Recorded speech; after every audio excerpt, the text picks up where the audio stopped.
bahasa Jawa yaitu geguritan. Piwulang Sri Sulasmi. Bumi iki duwekmu. Warisan pusaka saka leluhurmu. Geneya kowe mung kami tenggengen. Kesengsem marang kaendahan wae. Garapen enggal garapen.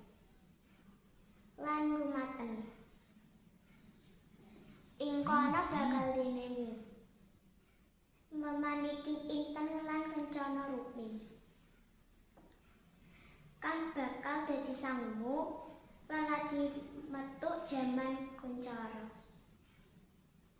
Nerusake lelabuhane kang wus wayahe ngasukake sarira. Gon ganjur nyuwara jumlegur. Genta gumletang ngumandang ing tawang. Aweh tengara cetha ngeglo.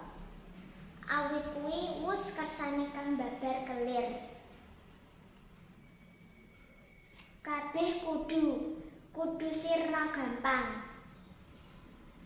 Sak kabeh pepalang kakendha banjir gandang. Lan gegamaning trah kusuma satriya.